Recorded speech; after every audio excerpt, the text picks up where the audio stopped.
ఓం శ్రీమాత్రే నమః. హలో అండి, వెల్కమ్ టు రామరత్నం వ్లాగ్స్. మీరందరూ బాగున్నారనుకుంటాను.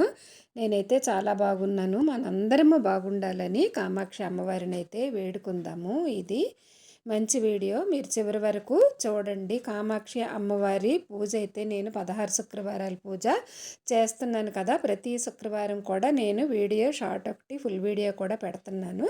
వీలుంటే మన ఛానల్లోకి వెళ్ళి ఒకసారి ప్లేలిస్ట్లో చూస్తే అన్ని శుక్రవారాల పూజలు అయితే ఉంటాయి. అలాగే ఆ శుక్రవారాల పూజలో భాగంగా ఇది 13వ వారము కామాక్షి అమ్మవారి పూజ. ఈ పూజకి ఏంటంటే దీపాల పూజ. ఇది మహాస్వామి వారు చెప్పిన పూజ అని అంటారు.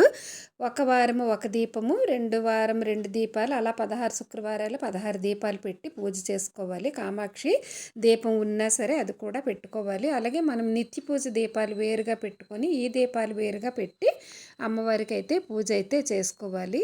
ఈ పూజ ఈ సాయంకాలమైనా చేయొచ్చు, పొద్దున్నైనా చేసుకోవచ్చు. సూర్యోదయం అవుతున్న సమయంలోన సాయంకాలం అయితే ఏమీ తినకుండా ఉపవాసం ఉండాలి. అదే మనము మార్నింగ్ చేసుకుంటే మనం పూజ అయ్యాక ఏదైనా సరే మనము ప్రసాదం అది తినొచ్చు అనమాట. ఈ పూజకి ఎక్కువగా నియమాలు అయితే ఏమీ ఉండవు. తెల్లుల్లి మాత్రం తినకూడదు. వీలుంటే మనము ఎలాగో ఒక్క పూట భోజనం చేసుకుంటే చాలా మంచిది. అయితే ఈ పూజకి దీపాలే మెయిన్ కదా. దీపాలు అయితే మాత్రం 1వ శుక్రవారం ఒక దీపము, అలాగా ఎన్ని శుక్రవారాలైతే అన్ని దీపాలు. ఇది 13వ వారం కాబట్టి నేను 13 దీపాలు అయితే పెట్టుకున్నాను. అయితే ఈ కామాక్షి వ్రతము ఆచరించినప్పుడు మనము ఏ సమయంలో ప్రతి శుక్రవారం చేస్తామో అన్ని శుక్రవారాలు అదే సమయంలో చేసుకుంటే చాలా మంచిది. వెల్లుల్లి లేని సాత్విక ఆహారాన్ని అయితే తీసుకోవచ్చు. అయితే పూజ పూర్తయ్యే వరకు అయితే ఉపవాసం ఉండాలి. అలాగే పూజ చేసే రోజుల్లోనూ బ్రహ్మచర్యం పాటించాలి. మధ్యలో ఏవైనా అవాంతరాలు వస్తే ఆ వారాన్ని విడిచిపెట్టి మరో వారం చేసుకోవచ్చు. వీలైనంత వరకు 16 వారాల పాటు ఒకే ప్రదేశంలో ఉండి పూజ చేసుకుంటే చాలా మంచిది. మనం వేరే ఊరు వెళ్ళినట్లయినా సరే ఆ ప్రమిదలు తీసుకువెళ్ళి అక్కడ పూజ చేసుకుంటే చాలా చాలా మంచిది. పూర్వము అగస్త్య మహాముని లోక కళ్యాణం కోసం శ్రీ విద్య రహస్యాలను తెలుసుకోవాలని హయగ్రీవ స్వామిని ప్రార్థిస్తే అప్పుడు హయగ్రీవ స్వామి అగస్త్యుడికి ఈ కామాక్షి వ్రతం గురించి వివరించారని పెద్దలైతే తెలియచేస్తున్నారు.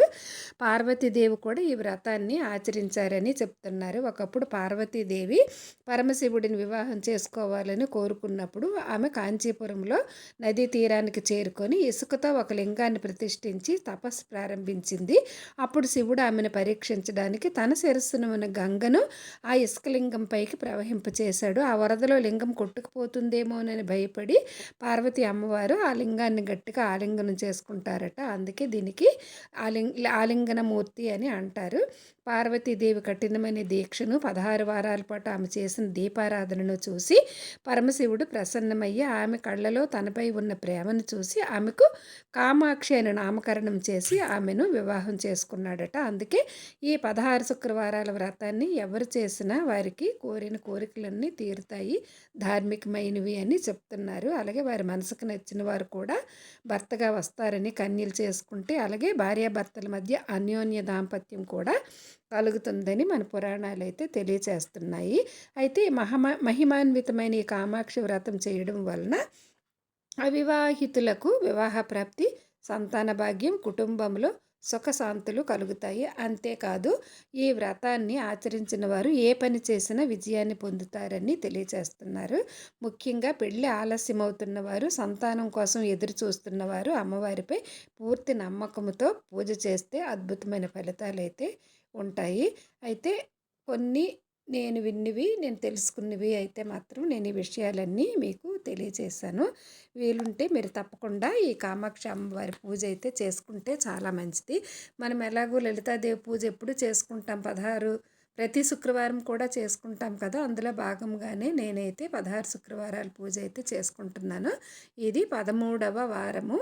అలాగే మనము కామాక్షి అమ్మవారి అష్టోత్తరము ముందుగా గణపతి పూజ చేసి, గణపతికి షోడశోపచార పూజ చేశాక అమ్మవారికి కూడా షోడశోపచార పూజ చేసిన తర్వాత మనము అమ్మవారి తాలూకా అష్టోత్తరము, అమ్మవారి తాలూకా స్తోత్రము ఉంటాయి. ఈ 2 చదువుకుంటే మంచిది. ఇంకా టైం ఉంటే మనము లలితా సహస్రనామము, లలితా స్తుతి, చదువుకుంటే చాలా మంచిది. అలాగే లలిత త్రిశతి చదువుకున్నా చాలా మంచిదని చెప్తున్నారు. మనకి ఏ స్తోత్రాలు వీలైతే అవి ఒకవేళ రాకపోతే ఆడియో పెట్టుకొనైనా విని చదువుకొని పూజ చేసుకుంటే చాలా మంచిది.